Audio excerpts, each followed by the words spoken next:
1950년 6월 25일 한국전쟁이 발발합니다. 불과 사흘 뒤인 1950년 6월 28일 서울이 함락됩니다. 전선은 빠르게 남하했고 한반도 전역은 극도의 혼란 상태에 들어갑니다. 같은 시기 황해도 신청훈, 현재 황해남도 신청훈입니다.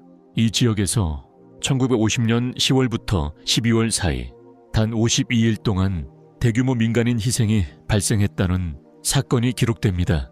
북한은 이 사건을 신천 학살 사건으로 규정합니다. 북한 공식 기록에 따르면 1950년 10월 17일부터 12월 7일까지 약 35천 명 이상의 민간인이 살해되었다고 주장합니다. 당시 신청훈 인구의 약 4분의 1에 해당하는 규모였습니다. 이 숫자는 북한 역사 서술에서 가장 큰 민간인 학살 사례 중 하나로 반복적으로 언급됩니다. 1958년 북한은 신천 박물관을 건립합니다. 이 박물관은 해당 사건을 기념하는 시설이자 반미 선전 교육의 핵심 공간으로 현재까지 운영되고 있습니다. 북한 서술에서는 미군과 남한 세력이 신천 지역을 점령한 기간 동안 집단 총살, 감금 방화 등 조직적인 학살이 이루어졌다고 설명합니다. 하지만 여기서부터 역사적 논쟁이 시작됩니다. 당시 황해도 지역은 전선이 고정된 지역이 아니라 통제권이 계속 바뀌던 혼란 지역이었습니다. 인민군, 지방 좌익 세력, 윅댄스, 그리고 치안 공백 상태가 짧은 기간 안에 반복적으로 교차했습니다. 일부 한국전쟁 연구 자료와 국제학계에서는 신천 사건을 단일 주체의 계획적 학살로 단정하기 어렵다는 분석을 제시합니다. 특히 중요한 쟁점은 당시 미군의 신청훈 장기 직접 주둔 기록입니다.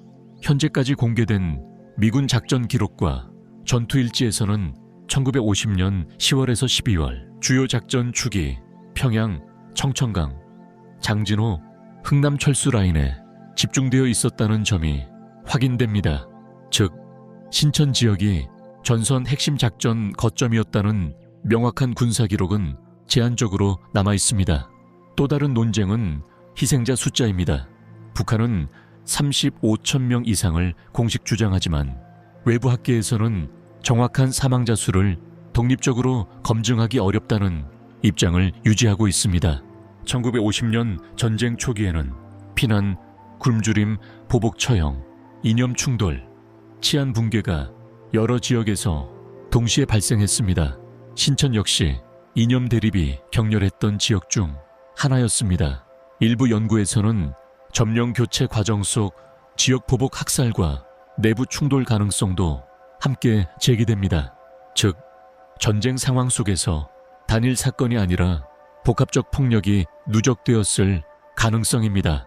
그러나 북한은 이 사건을 명확한 학살 사건으로 규정하고 수십 년 동안 국가역사 교육의 핵심 사례로 지속적으로 활용해 왔습니다. 신천 박물관 전시 역시 당시 학살 장면을 강하게 강조하는 서사 구조로 구성되어 있습니다. 학생, 군인, 외국 방문객에게까지 이 사건은 체제 역사 교육 자료로 반복 설명됩니다. 반면 국제학계에서는 전시 자료의 객관적 검증 문제, 증언 일관성, 군사 기록 대조 부족 등을 지속적으로 지적하고 있습니다. 결국 1950년 10월부터 12월까지 신천에서 대규모 민간인 희생이 발생했다는 사실 자체는 인정되지만 누가 어떤 구조로 어떤 규모로 발생했는지에 대해서는 완전히 합의된 결론이 현재까지 존재하지 않습니다. 이 사건이 특히 충격적인 이유는 단순한 전쟁 사건이 아니라 같은 사건이 전혀 다른 역사로 기록되고 있다는 점입니다.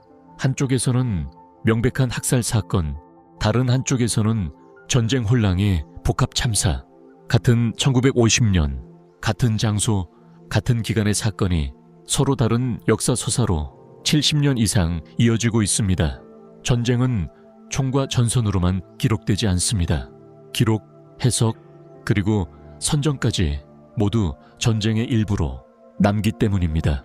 그리고 황해도 신천 사건은 그 기록의 전쟁이 지금까지도 끝나지 않은 대표적인 사례로 남아 있습니다.